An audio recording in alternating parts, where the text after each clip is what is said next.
রেশমা খাতুন। আবার বলেন। আমার নাম মোসাম্মদ রেশমা খাতুন। আমি এখন অবস্থান করতেছি রাজাপুর জেলায়, রাজাপুর এলাকায়। কার বাসায়? শাকিলের বাসায় অবস্থান করতেছি। বলেন। আমি হচ্ছে আইন কলেজের দ্বিতীয় বর্ষের ছাত্রী, আর হচ্ছে শাকিল হচ্ছে আইন কলেজের কম্পিউটার অপারেটর। সেই সুবাদে তার সাথে আমার একটা ঘনিষ্ঠ সম্পর্ক গড়ে ওঠে, এবং সে এই সুযোগ নিয়ে হচ্ছে আমাকে বিয়ের প্রলোভন দেখিয়ে বেশ কয়েকবার শারীরিক সম্পর্ক করে, এবং আমার ফ্যামিলিতেও সে কথা বলে যে আশ্বাস দেয় তাকে বিয়ে করব। কিন্তু আমি যখন হচ্ছে তাকে বিয়ের চাপ দেই, সে এই মুহূর্তে আমাকে হচ্ছে প্রত্যাখ্যান করে এবং আমাকে সব জায়গা থেকে ব্লক করে দেয়। এই জন্য আমি হচ্ছে তার বাড়ি পর্যন্ত আসছি বিয়ের দাবি নিয়ে।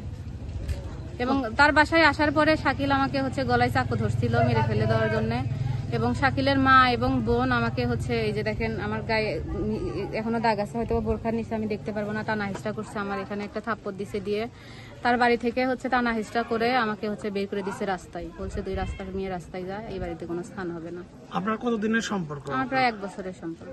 তা আপনি কি চাচ্ছেন? আমি এখন বিয়ে করতে চাচ্ছি তাকে।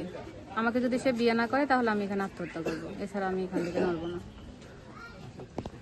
আপনার যে সম্পর্ক যে ব্রেকআপ মানে কতদিন হলো ব্রেকআপ হয়েছে? ব্রেকআপ বলতে হচ্ছে সে আমার সাথে টোটালি যোগাযোগ বন্ধ করে দিছে। আমি এর আগেও একবার এখানে আসছিলাম ঈদের আগে, আসার পরে তারা আমাকে বলছে যে তুমি হচ্ছে কোনো সিনক্রেট করো না বা কাউকে জানাইও না, আমরা হচ্ছে আমার বাড়ি থেকে তোমার বাসায় বিয়ের প্রস্তাব নিয়ে যাব, পরিবার সহকারে আমাদের বিয়ে হবে। কিন্তু আমি এখান থেকে চলে যাওয়ার পরে তারা আমাকে বিভিন্নভাবে হুমকি দেয় যে তোমাকে বগুড়া ছাড়া করবো, আমার বাসায় কেন গেলা, এই সেই, এবং তারা এখানে যায় না। এখানে আসার আগে কি স্থানীয় কাউন্সিলরের সঙ্গে আমি কারোর সাথে কোনো যোগাযোগ করি না।